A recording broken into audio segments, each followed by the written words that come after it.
everyone, and welcome to another episode of the C-List Villains Podcast, your cultivators of the comic culture. I'm your host, Eman, tonight.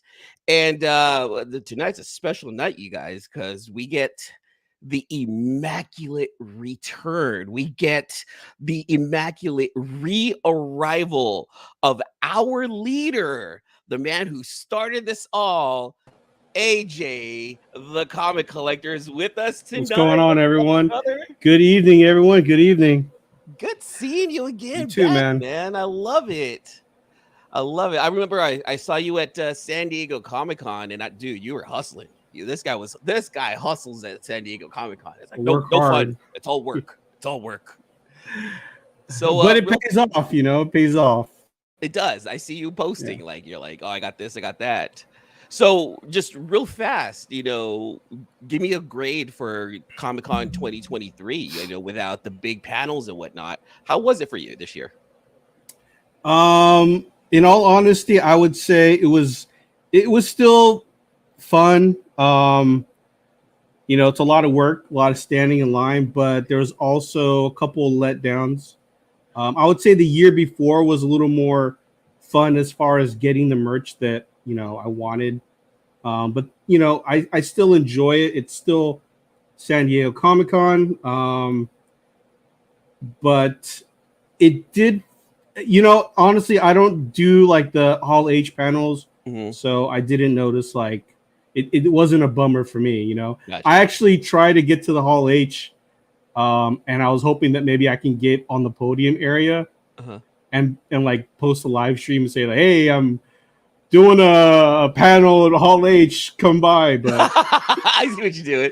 I say, hey, look, dreams happen, brother, because you know what? That's the dream for the C-List villains, to make it into Hall H one of this year's. Me and John, at the end of the day on Sunday, we try to get into Hall H, and we're like, let's just do a quick live stream and say we're doing a panel. That would have been awesome. All right. Well, allow me to introduce our guest for this evening. He got a break working with Jim Lee after his book Tail Weaver was picked up by Wildstorm in the early 2000s. He's worked with industry titans on the pages of popular comics such as Spawn, Batman and Robin, and the Green Lantern. He's illustrated cards for the tabletop collecting game Magic the Gathering, and you can catch him on his current project with Frank Miller on Ronin Book 2. Philip Tan, welcome to the show, my friend. Hi, everyone. Thanks for having me. No, thank you, man. Yes, thank you for coming by and hanging out. We do appreciate it, Philip. Philip, man, this is the first time you guys were with San Diego Comic-Con. What was that? I went to your booth. Comic-Con, yeah.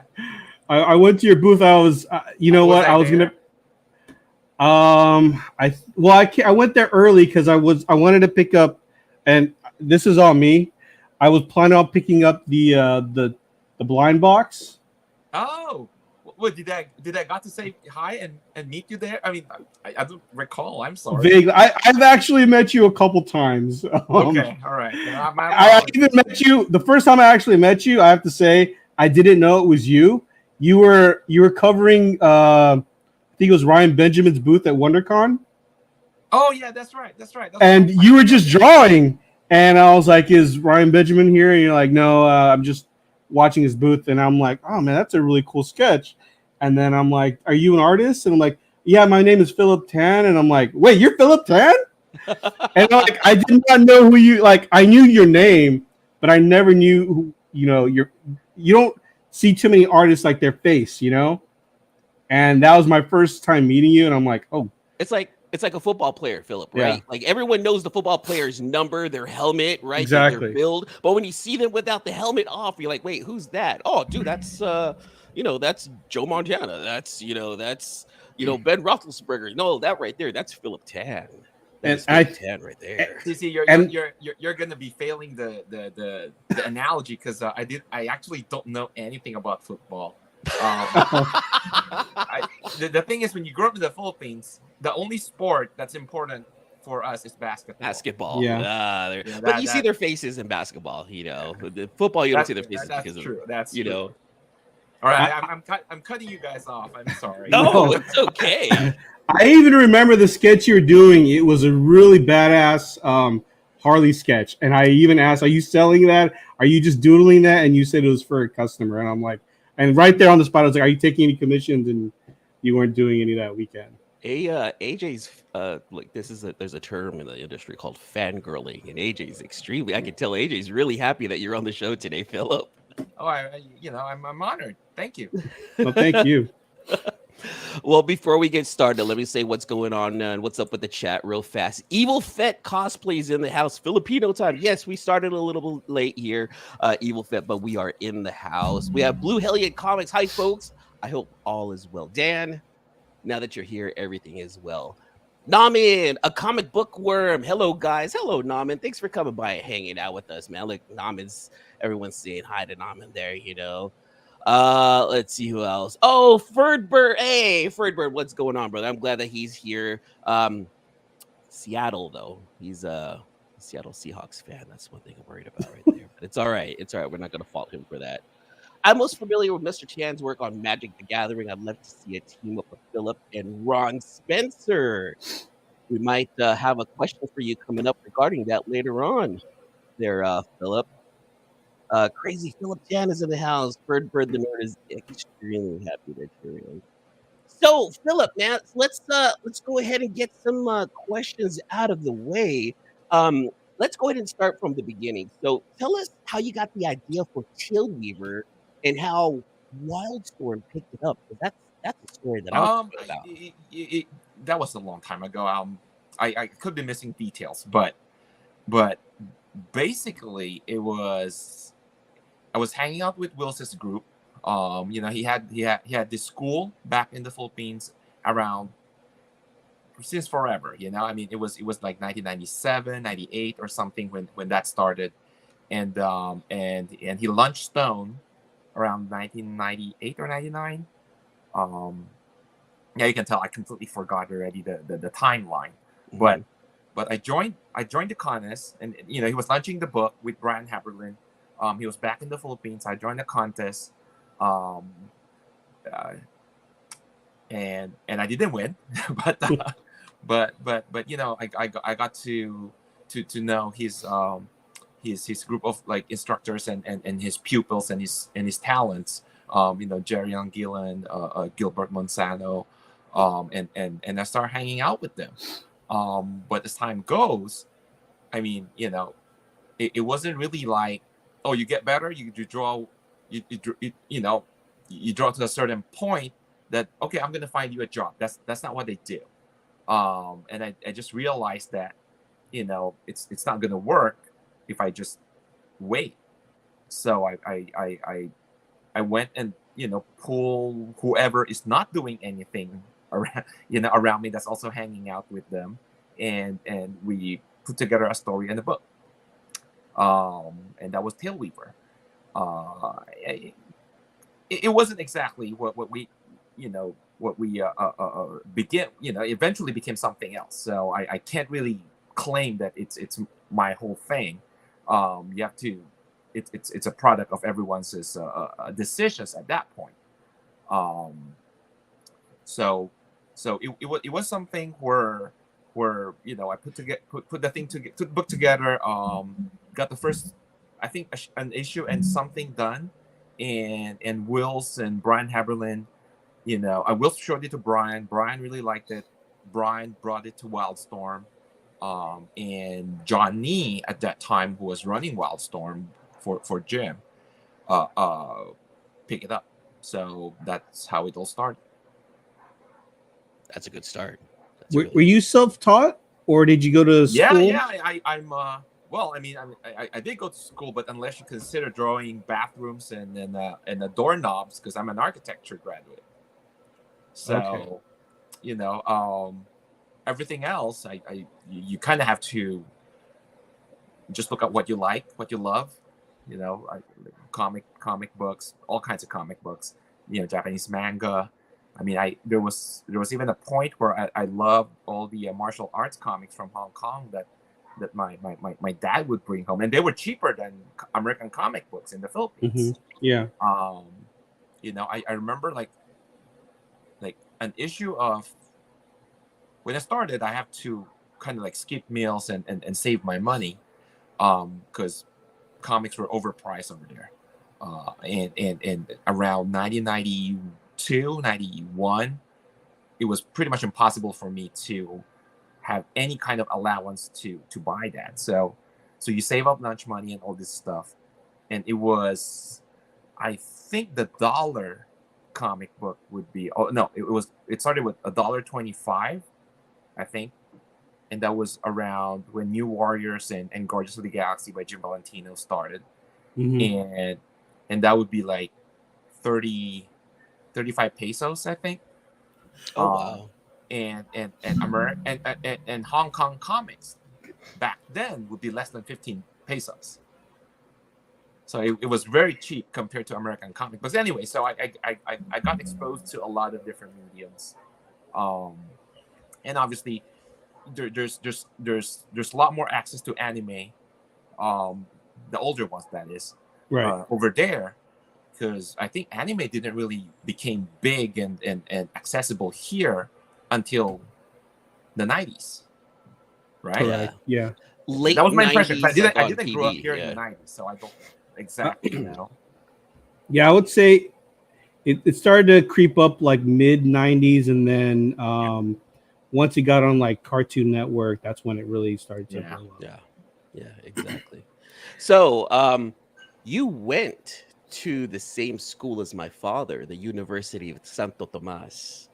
And this it's a little personal to me, like I feel like we have a connection. Philip, you went to the same school as my father. What was it like going to the Philippines, learning architecture and then taking those ideas and bringing it over to comics? I think colleges, I mean, unless there are specific skills like certain things in engineering, and to a certain degree architecture, but more specifically like anything that's medicine related, anything that involves human safety and health, I think you need college. But everything else, I think you're in college to learn the discipline to get things done rather than the specific stuff. I agree. Yeah. Interesting. But I don't think that, I mean, again, if I can redo my college life again, I'll still go to college, because without that, I would probably give up on half the things I attempted. Wow, that's a really good way of looking at it. College forces you to force yourself when you do things to get things done, and that's a discipline that you have to learn when you're at an impressionable age around that time, rather than when you're 40. Those are things you don't just switch on and says, oh, I'm going to slack for the first 30 years of my life, and suddenly I'm going to be a hard worker. That doesn't work like that. It doesn't work like that. Right. Yeah. Wow. That's man. Philip Tan bringing the philosophy behind going to school. Children, make sure that you go to school because it teaches you the disciplines that you're going to. I love that. Look at that. We're learning something. Am I getting paid for that? I'm just joking. Okay, well, that's the show tonight. Thank you so much. Hey, Philip, I gotta ask you, as a comic book collector in the Philippines, did you get the bootleg ASM 300? By the way, this no, I all the time. I can't afford most of the books I wanted. Like, I think I got even the bootleg copies. No. They're all overpriced. I remember when Youngblood came out, and everyone was obviously fighting for it because it was a popular book, and the shop that I go to only carried so many copies, and they were gone, and I think I got into a fight because someone promised to sell me a copy, and one thing led to another, and I think it didn't happen. I forgot what happened. I got beat up too, so it wasn't like I wanted. Oh no! Like, Ferd Bird the Nerd, I don't know of anyone that has that ASM 300 Philippines edition. And see, AJ's on the hunt. So I've seen it. I know someone who has it. So I don't printed that. Is it Marvel? No, it's a bootleg copy. So it's a real bootleg copy. Yes, I've seen I've seen one, and he won't sell it. So It's not 'cause- Marvel. It's Marvel, right? yeah, It's like I forgot what it looked like. I'll text my buddy to see if it's his brother-in-law. I'll see if I can get a picture and I'll try to show it right now. Yeah, I would like to see this. Philip, so from creating your own work to drawing somebody else's thoughts and putting them on paper, how important is it to stay in communication with the writer when it comes to bringing their thoughts to life through your art? Oh, I absolutely. It's mandatory. It's beyond important to not just have a script in hand. I think maybe I'm a weirdo, that maybe I'm a little different, that I can't just take a script. I mean, I've done it, but after all these years, I realized that having the script will never be as good as you talking to the writer to get certain things, certain ideas, certain atmosphere, emotions that they needed. Um, and again, I mean, I'm thankful and grateful for all the work that the writers I've worked with, But um, I think looking back right now, the only thing I want to do is something where either I write it myself, or at least I'm talking with the writer and not just getting handed a script and you follow everything. I can only imagine. I mean, that is pretty tough. They working off of just someone's thoughts in their script Well, instead of actually I'm talking to gonna them. sorry to cut you No, off, no, no, but it's okay. I would imagine there are people who prefer that. There's nothing wrong with it. They don't want the extra headache of figuring out certain things. It just doesn't work for me. AJ, you have something you want to show us? Oh, you got Sorry, I found a picture. I know it it's looks the very same. Does it look different? no. So at the bottom it says the best Atlas. That's the bottom, the little box, right? Uh-huh. Oh, And so it's a little then different. if you look right here, can you see that? Number one, Philippines. 10 pesos. Oh, So there you go. Why don't you that just do it yourself? Like get a cutout. It'll be a one-of-one book. and you know paste what? it And then on you put an your- acetate on it. Then there you go. Oh. Then you get an acetate on it. Let's not even go there. I mean, that's a bootleg anyway. Your bootleg would not be any lesser than his bootleg. That's true. That's true. Yeah. And you would have a one-on-one acetate bootleg. Oh man. And Philip. whoever buys it for a ridiculous amount of money isn't getting screwed over, because they should know this is a one-of-one, something you created. That's true. That's true. Yeah. It's their choice. So, Philip, you were given some really good advice from Todd McFarlane when it came down to meeting your heroes, meeting people that you've been wanting to meet in the industry, where he passed on information to you from Frank Miller himself, and he gave you 4 pieces of advice. Number 1 was storytelling. Number 2 was storytelling. Number 3 was storytelling. Number 4 and 5, to my understanding, is storytelling right there. Yeah, and you missed a 6th one, storytelling. And then there is that 6th one right there. How much of an impact did that information and that piece of advice will impact you when it came down to actually drawing the Book of Ronin II with Frank Miller? You can't really quantify it. You can't really put it in a specific form of detail on how that affects you. But it's more like putting your mindset in a certain state, that regardless of how frustrated you are of not achieving certain things, like, I mean, working with Frank, he's there's so many things that he does that are only done by geniuses. Mhm. And for there are a lot of stuff that I don't get or understand, but instead of obviously getting frustrated with it, even if you are frustrated, you just have to find ways to learn and hopefully get those goals, like every single goal, storytelling goals that you want, at least working with Frank. So what it really does isn't like there's X amount of, like there's no specific details that made me do certain actions that leads to learning certain things. No, it's I think it's just a mindset. Because when freaking one of the most important creator that on the planet, and one that I absolutely idolizes and respect, tells you how important it is to learn from the other legend, you do that. You don't question it, and frankly, if I never met and worked, and I would imagine, Frank's way of teaching me, study under Frank, Todd would be the best teacher I've ever learned from. Can you explain, well, a couple things. How did you go?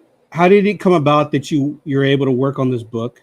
Do we need to read the first book as well?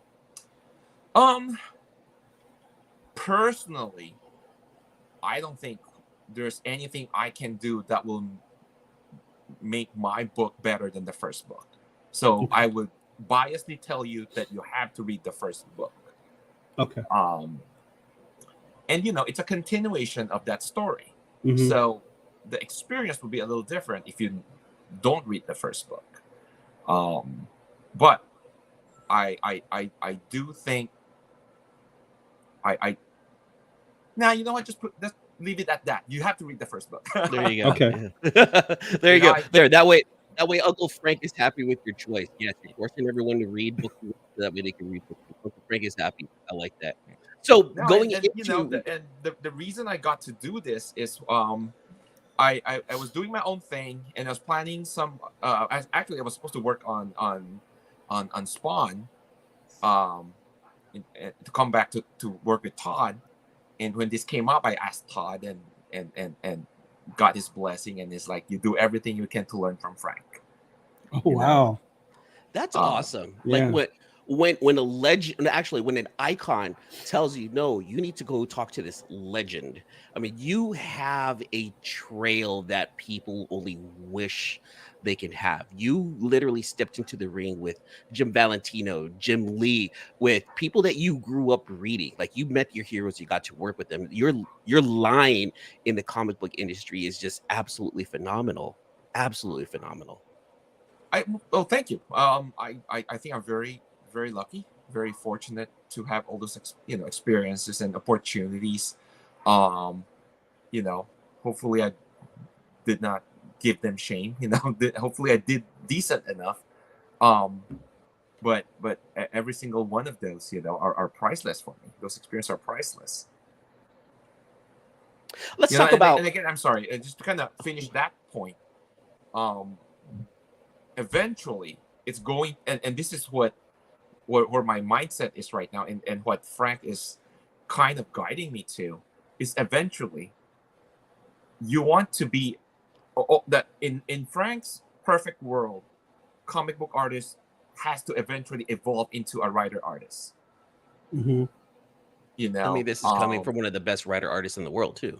And if not, then you're just, no, I wouldn't say just, but then you should be happy as an illustrator, because to call yourself a comic book artist, you have to build the world.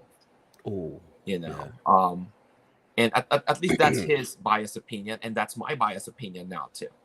I'm sure there are there's probably gazillion artists who disagrees and believes in other mythologies, which is not wrong. They have their own their own goals and agendas, but again, biasly, this is what I think is the right path. Like, my right path is probably not everyone's right path. Right. But look at your path. Frank Miller, Todd McFarlane, Jim Lee, Valentino, all the Image guys like that. That is a path that everyone's just gonna wish they can be a part of. Yeah, Growing, I really am very lucky, and I think there's only like two Image founders that I have not worked with. One is Eric, and hopefully I can remedy that sometime, and Mark. But Mark, I think he's back drawing Batman, right? he did Batman. He did a Batman Or Joker is book. it done already? Oh, Yeah, Mark it's- Silvestri. Yeah. Yeah, and that was actually a fun read. It was great, great art too. Yeah, but I think he's going back to doing the Darkness. I think there's something coming up with the Darkness that he's going to be doing. And then don't worry about it, Philip. We'll make sure that Mark contacts you. We'll have our people contact. That sounds great. Make it happen. Don't worry about it. And Eric's a good long time friend. We can get you connected with him, no problem. No, but I love all my heroes. People that you grew up idolizing. Their art, their creative, products, their stories. I mean, I don't really care whatever like modern fans or older fans that complains about the Image books. So did you start from all the information that I was gathering about you? Did you start reading your comics in the 90s when Image was formed? Was that like your time? It was a little earlier than that. I started with manga, Astro Boy. Oh, nice. With the Hong Kong comics because they were cheaper. Yeah. And I don't have to save up for them. My dad reads them, so I'll get whatever my dad have. But comic books, I think it's first started with a friend bringing his Batman and Outsiders to school. I didn't know what they are, and he was super nice, kind enough to let me, he's a wealthier kid, so he can afford those. So he let me borrow the entire, I don't remember, like 20, 30 issues of Batman and Outsiders. Thankfully, I didn't damage them and returned them in good shape. And even back then, it was keep them in as pristine as possible. Well, you know what? Actually, I didn't have the concept of collecting things or keeping things in mint condition. No, I just feel like it's the right thing to do. I don't want to mess up. Right, yeah. I don't want them to suddenly ask me, and I have to be a slave for the rest of my school year or something.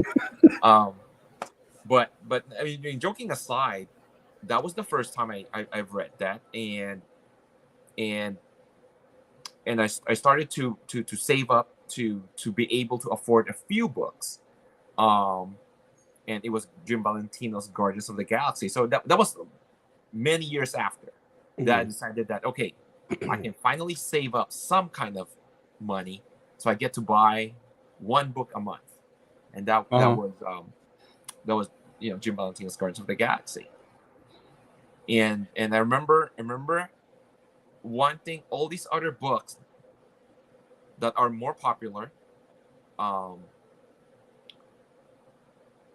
I can't afford them. So I figured, you know what? I'm going to buy the Marvel Universe Handbook. Then I'll get more stories in one rather than, each and every single book.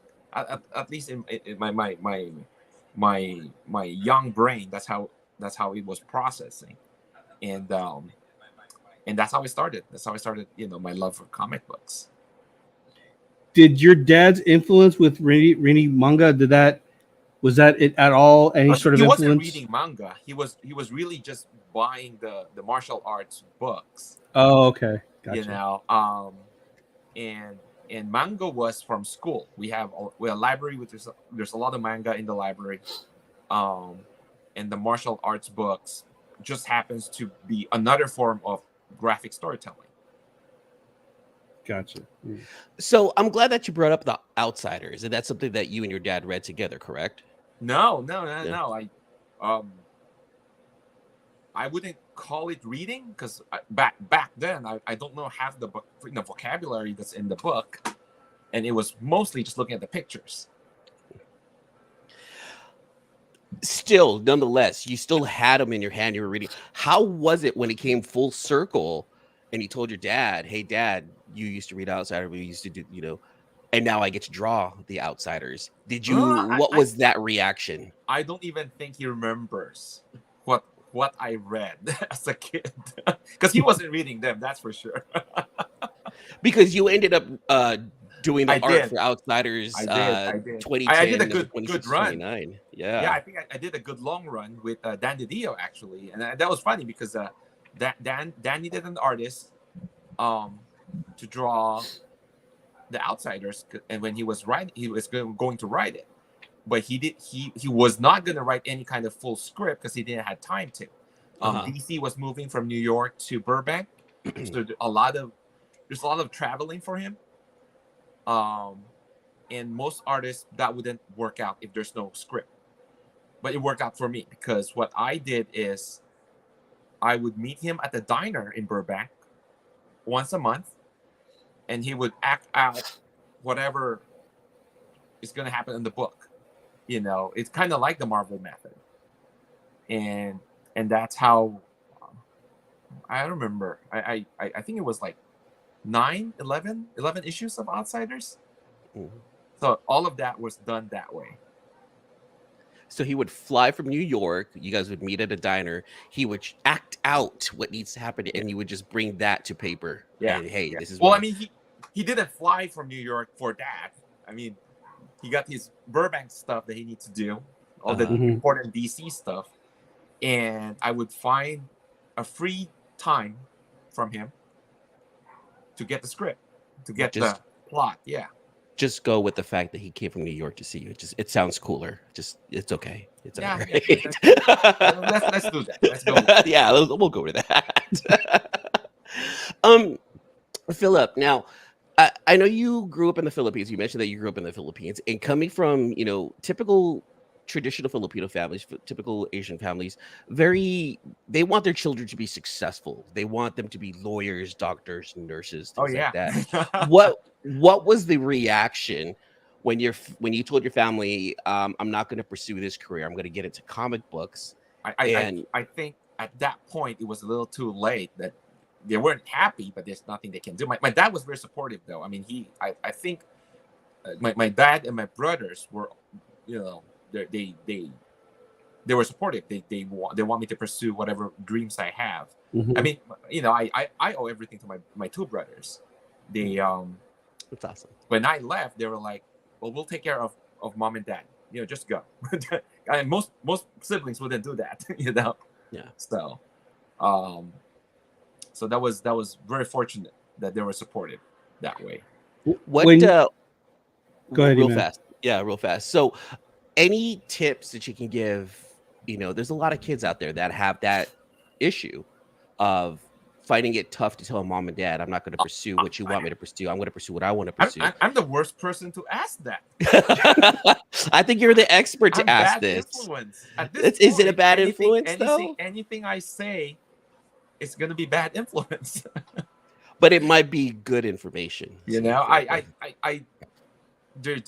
no guarantee being a doctor is going to guarantee you more success than comic book artists. You're gambling with both. Yeah, you can, with their argument, say that there are more examples of successful doctors. But I mean, I'm sure all the medical students will tell you how much that they would have to go through before they start to have a good life. And maybe not a lot of them end up being, pursuing that. To add to that, I actually have a friend who is a doctor. And I remember talking to him, and he had said that if he could do it all over, he wouldn't have done it.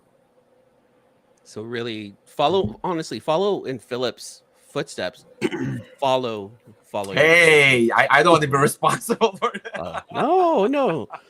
Look, it's a good thing because you went to school and you pursue a dream, and look what you're doing. You are making a living doing what you want to do as opposed to what mom and dad wanted to do, because technically it's your life. It's not mom and dad's life. Yeah, they would have wanted to be proud of you to, it's more bragging really, in a household. My son's a doctor. Look at him. He's a doctor who has $400,000 of debt, but there's a title.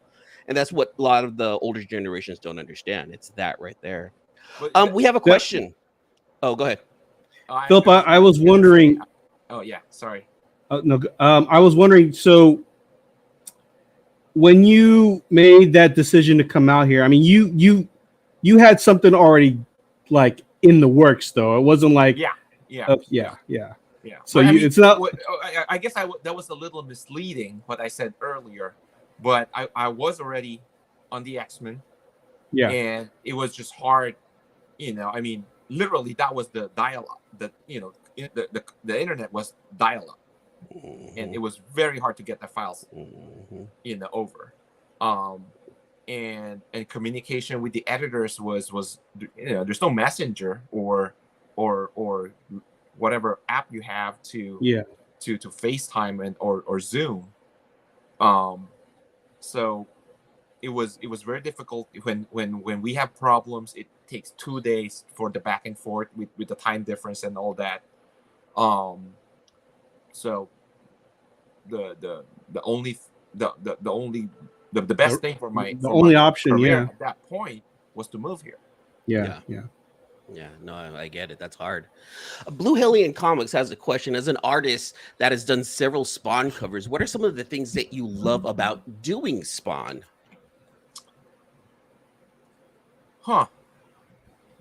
The cape. Oh, that's iconic. How many? Look, let's think about this real fast. How many comic book characters have a cape that's iconic? I mean, right? You really only have two, but I think the best thing about Spawn, and to a certain degree Batman, is how much you can hide in the cape so you don't have to drop. And there's another tip right there, kids. Work smarter, not harder. That right there. Actually, I disagree. I mean, that's actually not working smarter. If you're doing it correctly, you're working harder, because I don't know if you've ever seen Mike Mignola draw. You see all that simple lines and all that heavy black shadows and direct to the point line weights. The underdrawings of that are heavily rendered pencils, and then he comes back and carefully pick the right lines to use. That's his, that's the genius of Mignola.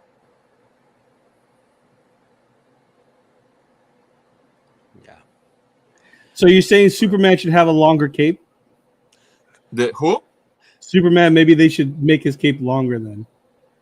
I just okay. There are a few characters that I probably don't enjoy drawing.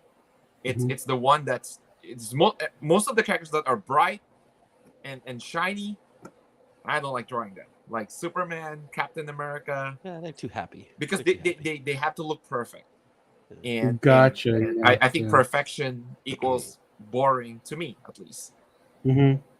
Gotcha. Oh, okay. No, I get it. That's there's a cleanliness to those two, and you sometimes you just want to get your hands dirty. You can't hide your flaws. You can't hide your whatever part of the body that you're bad drawing.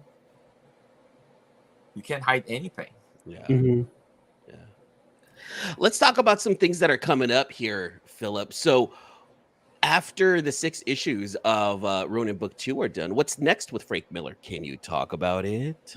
No, I cannot. Unfortunately, we have a project going on in the plans. Hopefully, he'll still have me. I don't know yet. Knock on wood. But we have a project going on that's brand new. It's a brand new property. Oh, nice. And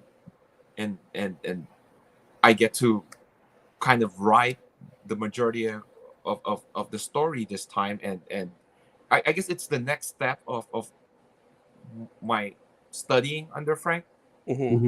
So he's gonna guide me. He's still gonna kind of like co-write it with me, but this time I feel like I'm getting the opportunity to kind of world build and carve my story. That's amazing. Like you're not working for I mean, Frank. again, You're working with it's Frank. not guaranteed yet. Right. Yeah. But still, he like just the idea of working side by side with, as opposed to underneath or for, it almost sounds like you guys have like a nice symbiotic partnership when it goes into possibly creating this new property. And the way you're explaining it to me in my ears, it sounds like you guys are going in together as a team, as opposed to, hey, this is my project, you're my team. And that sounds fantastic. That sounds amazing. Frank is a very generous teacher.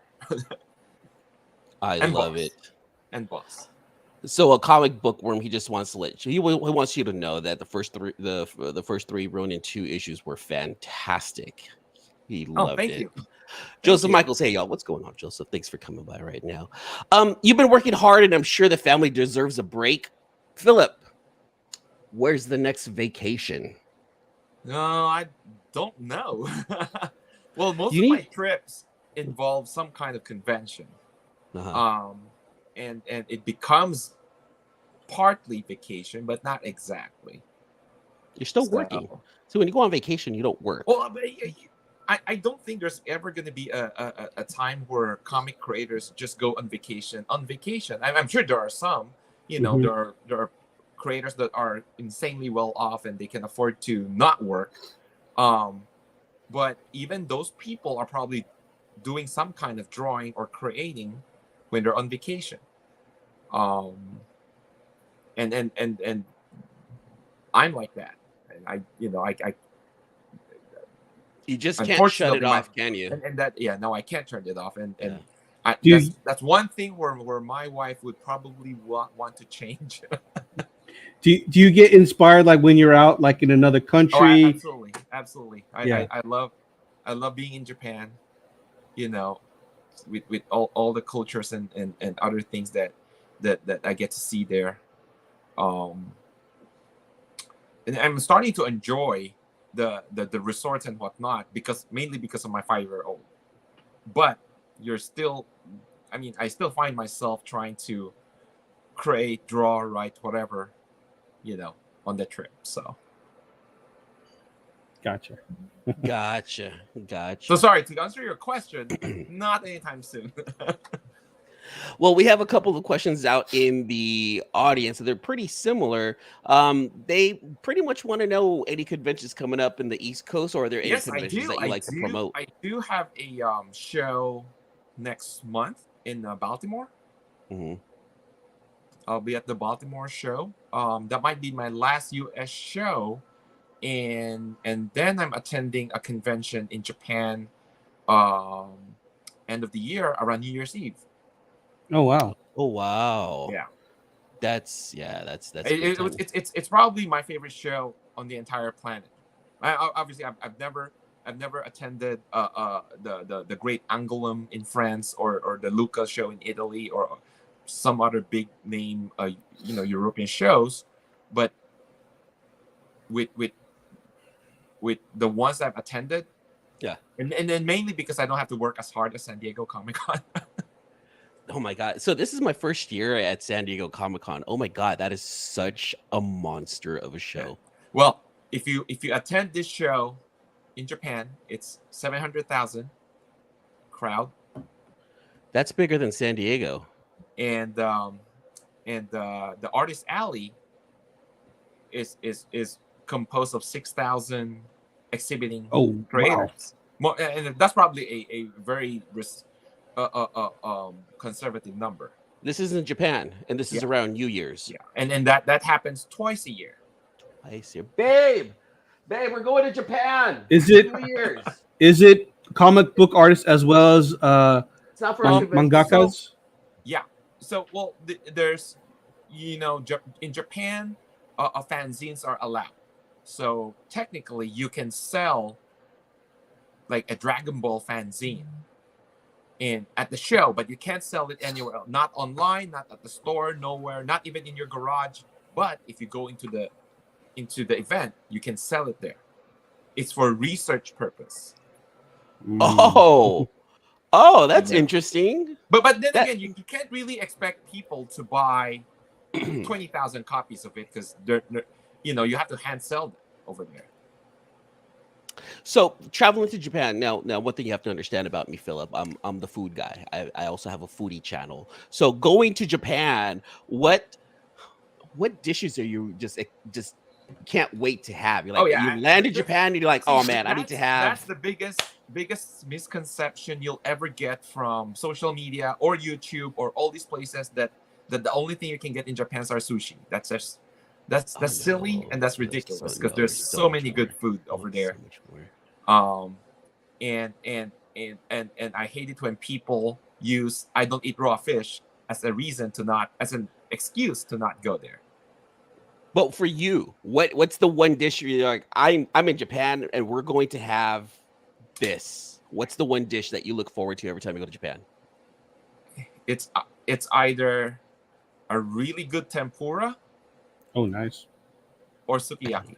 I can only imagine the tempura. Like they have just special shrimp over there in Well, Japan. That's just you can't get here. and I mean, the way they prepare their food is a little different. Yeah. A lot of the like the eggs itself, you can eat them raw, Which and trips me out. Yeah, that's very true. and I think certain parts of Europe you can also eat the eggs raw. And apparently it's more buttery than the ones that we have here. Yeah. I think the reason you can't do that here is because of salmonella, and mainly because I think the companies in America wash the eggs. Yeah. So you lose some kind of coating that's supposed to protect the egg, and you can Really? and because of that you have to put your eggs in the fridge, right? Yeah.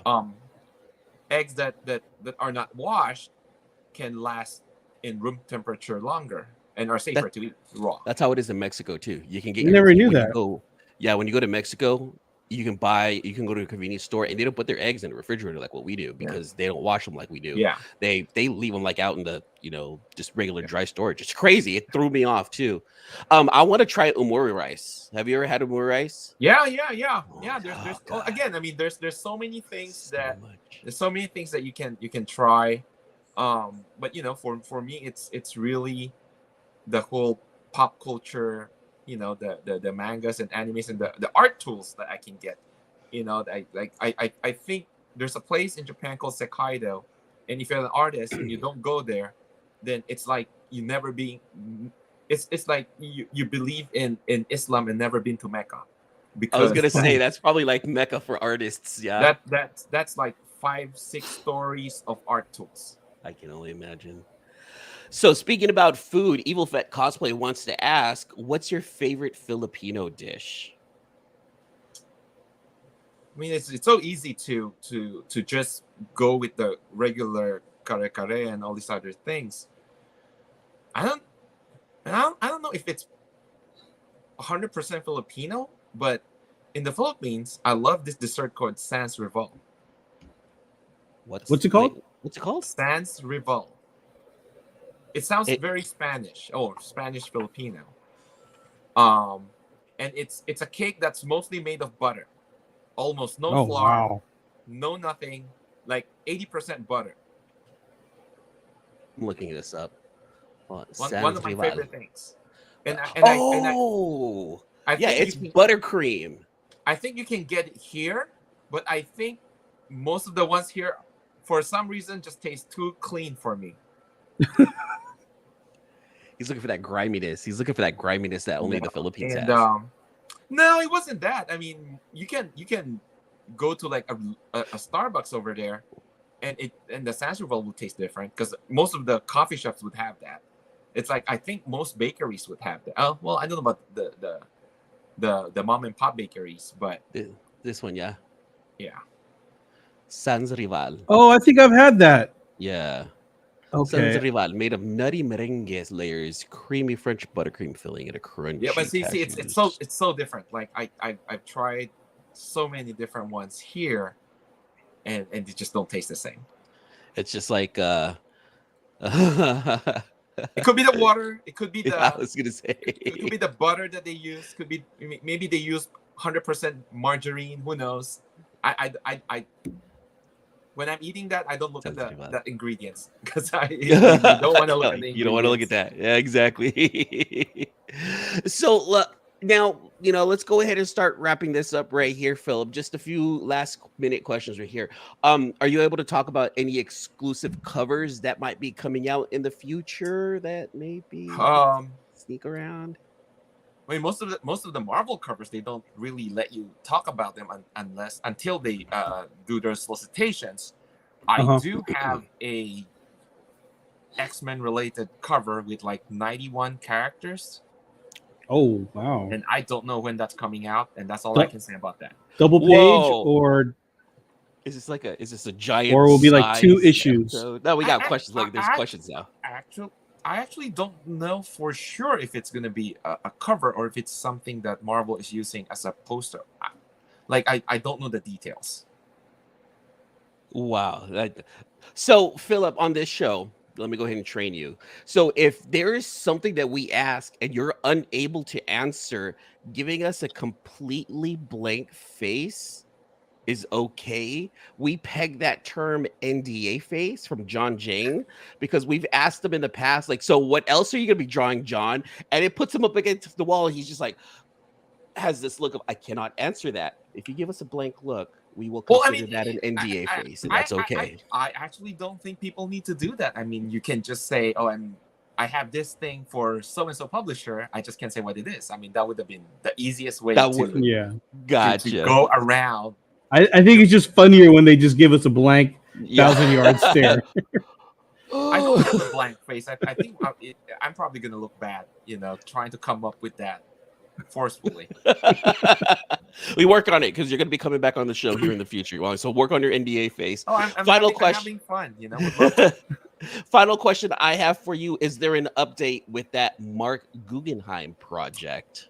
That I was going to say. So Mark's a dear friend. It's one of my favorite things when we chat about the story that we're doing. But he got tied up with all the TV and Hollywood stuff that he's going, in the last so many years. He's a big Hollywood creator, and I had to pursue all these important bucket list things, and he understands, but we're still slowly chipping away on our little project. I think it's something that's very personal to us, and hopefully it does come out. Gotcha. Are there any other creators? I mean, I know that you're working with Frank Miller, but are there any other ones that you have not yet collaborated with that you would like to at some point? Well, I mean, I don't think anyone would say no to like Alan Moore or like Neil Gaiman or whatnot, but those people are probably very busy with their Hollywood life. Right. Hold on, let me go ahead and call Neil for you real fast. You know what? I have him on speed dial. Actually, I don't think Alan Moore is like doing anything Hollywood. He really is just like, I'm doing the art that I want to do, and that's it. But anyway, like one of my heroes is Jeff Loeb. I mean, hopefully one day, Jeff is a friend, but I know he's also super busy. Have you ever worked? I'm just kind of curious. Have you ever worked with any stuff with Mark Millar? No. I don't know him personally. Oh, okay. Mark Miller. Because is it Miller or Miller? I thought it was Millar. Miller. Yeah, I've always thought it was Millar. It's Miller. Yeah. Miller. Oh, okay. Miller. Yeah, because we put the wrong emphasis on the wrong syllable with that one right there. It's Miller. Well, I thought it was the same for the longest time until friends would correct me. Like people from that place, that's how they pronounce their name. Gotcha. So what I do if we have a guest and it's hard for us like to pronounce the name, like I would actually go through YouTube and YouTube their name to see how people pronounce it, and hopefully I can catch them pronouncing their name. Like for example, the artist for Daredevil with Chip Zdarsky, right? Marco Chichetko. Am I saying that wrong? Wrong. Kaketo. Oh, okay. Yeah. So like, and this is like I had to YouTube it. So that's one thing that I do is I'll YouTube like people's names. It's Marco Caqueto, and I've heard him say it like that. So okay, we're going with Caqueto. So like same thing with I Millar. didn't know that. Yeah. Yeah, I've always thought it was Millar too until like one day I ran into like an interview that he was doing, and they're like, "Oh, so this is Mark Miller." Hi, yeah, Mark Miller. I'm like, "What? Your name sucks." I thought it was Millar. I don't like you no more. Much more glamorized, right? Yeah. Yeah.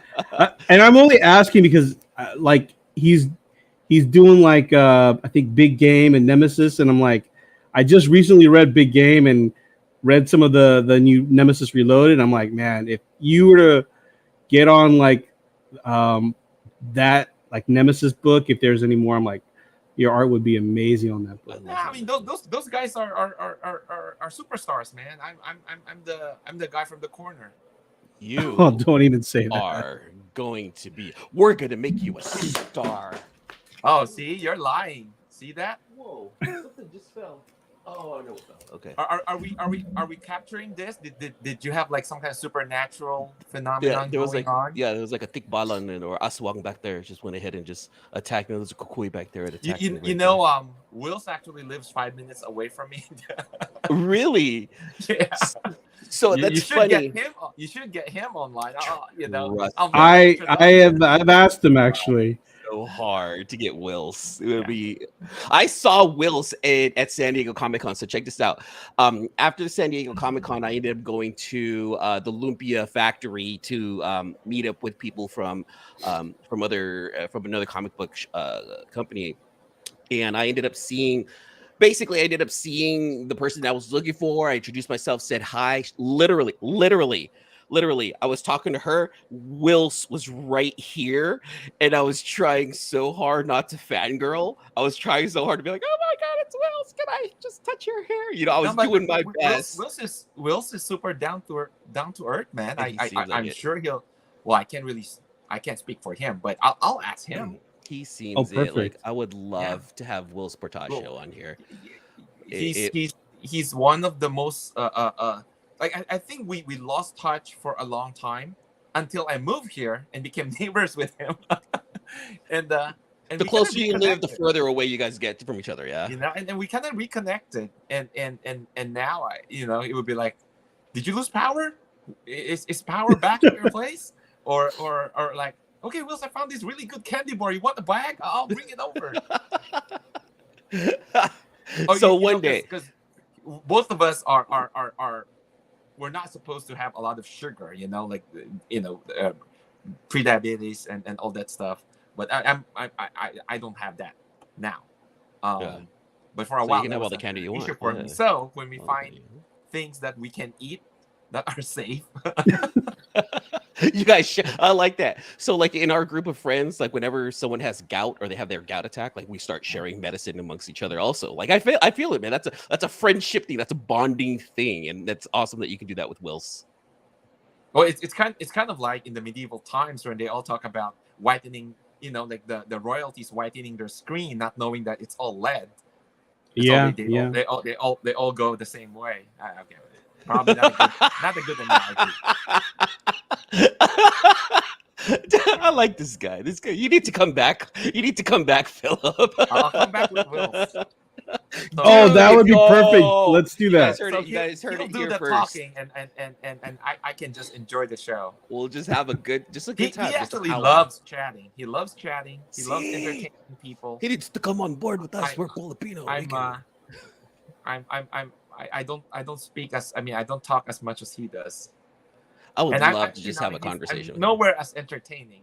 Yeah. No, you're good. You're good, Philip. So before letting you go, I have 10 rapid fire questions I do want to ask you. These are 10 questions to get to know Philip, the man behind the artistry. And it's simple questions, but you need to answer them as fast as possible. Putting you on the spot, Philip Tan, I just want to know. Sure, try my best. Are you ready for this? Yeah. Ready? Go. Pancit or chow mein? Pancit. Favorite junk food? Chicharron.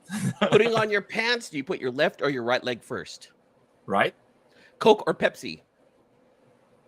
I don't drink cola much. Okay, Coke.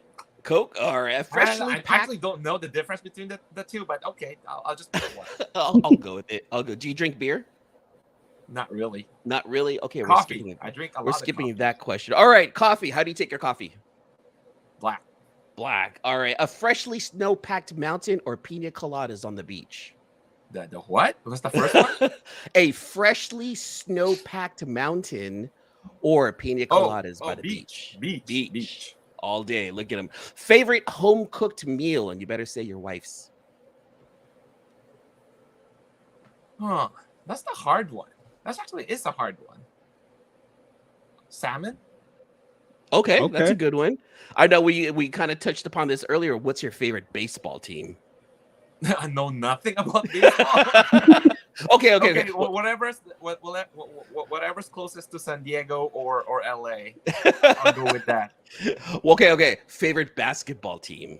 Lakers. Oh, and now what's the one thing you get asked to draw the most at cons? It's either Psylocke or Wolverine. There you go. That was 9 rapid fire questions. But see, that's good because we get to know you a little bit better, that you like Bunset. You are a Southern California sports team guy. You don't drink soda or beer, and you'd rather hang out on the beach with the pina colada. Philip Tan, thank you so much for joining us tonight. Before letting you go, let everyone know how they can find you on social media. I'm on Instagram. I'm on Blue Sky now because whatever that bird thing already died. I'm on Facebook. Just Philip Tan or Philip Tan Art. That you're probably, if not one of those two, then that's probably not me. And is your commission list currently open for anyone who's looking forward for anything like that? No. Unfortunately, I am beyond pack. I mean, I do take like a handful when I attend shows. Mm-hmm. And I'm not sure if I'm already filled up for Baltimore, but they can go on any of my social media. My reps contact info is there. They can inquire. Okay. Perfect. AJ, it's been a while, man. Let everyone know how they can find you on social media. Hey, just AJ the Comic Collector on Instagram. And I obviously I have the other Culture Geek Network, but that's still in the works. And personally, I'd like to say, Philip, thanks for coming on. Thank you. It's been a pleasure. We definitely want to have you back. And hopefully, this will be, we'd like to have you back sooner than later. Let's put it that way. And with or without Will. So we're asking you to come back. Now, if you bring Willis along, we get it, but we want you because you're our friend. You're our friend, and we put you first until we meet Willis. But we put you first, okay? Wait until you guys meet Willis. You probably would forget about me. We will never forget about you, Philip. I promise. And then everyone out there, you guys can find me on Eman's World of Geek on TikTok, Instagram, and on YouTube, as well as here with the C-List Villains podcast every Tuesday at 8 p.m. Pacific time, only here on YouTube. Remember, C-List Villains, cultivators of the comic culture. Philip Tan, thank you so much for joining us. We really appreciate it. You are more than welcome to come back. AJ, I miss you, buddy. I'm glad that you're back right here. And to everyone out there out in the chat, thank you so much for joining us. And we will see you next time. Peace. Thank you. Good night. Thanks again for listening to another episode of the C-List Villains podcast, your cultivators of the comic culture.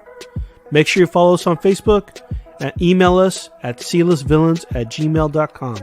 You can also leave us a voicemail or text us at 209-975-7597. Be sure to join Luke Week's Facebook group, Rare Keys and First Appearance Comics. And you can follow us on our 2 Instagram accounts, C-List Villains and C-List Villains Podcast. Lastly, follow the villains on their separate IG accounts, at Luke Weeks, at C-List Villainous Red, at C-List Eman, and I am at AJ the Comic Collector. Thanks for listening, and we'll see you all next episode.